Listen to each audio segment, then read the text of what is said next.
আসসালামু আলাইকুম রহমতুল্লাহ। দর্শক দেখুন শান্তিহাট বাজারে আজকে কীরকম দুর্ঘটনায় টানা ঘটলো সকালবেলা। কিছু কথা না বললেই নয়, এই টার্নিংটা অনেক রিক্সের টার্নিং। যেহেতু টার্নিংটা রিক্সের, কেউ ধীরে সুস্থে যায় না, এখানে এসে অনেক জোরে জোরে গাড়ি চালাইয়া যায়।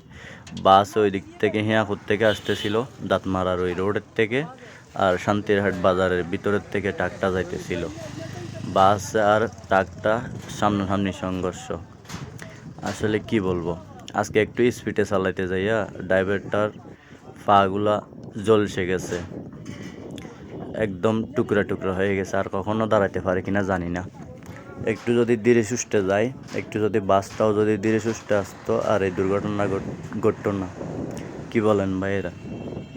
আপনারা সবসময় সাবধানে চলাফেরা করবেন, আপনাদের দৃষ্টি আকর্ষণ করতেছি।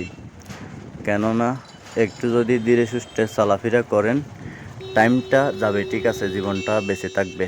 জীবনটা অনেক মূল্যবান। জীবনটা যদি বেঁচে থাকে তাহলে টাকা পয়সা অনেক ইনকাম করতে পারবেন। টাকা পয়সার জন্য নিজের জীবনটায় ঝুঁকিতে ঢেলে দিয়ে লাভ নেই। কি বলেন? কমেন্টে মতামত জানাবেন। আর আরেকটা বিষয় হচ্ছে যে, মানুষ যত দিন যাইতেছে সবার গাড়ি ঘোড়া বাড়তেছে, রোড এটা যত বড় হইতেছে এরপরও যানজট বাড়তেছেই, কমতেছে না। বুঝছেন? দেখুন টেনে টেনে নিয়ে যাইতেছে। কত স্বপ্ন আজকে একেবারে ধূলিসাৎ হয়ে গেল। বাইটার জীবনটা তো শেষ। ভালো লাগলে ভিডিওটা লাইক কমেন্ট শেয়ার করবেন।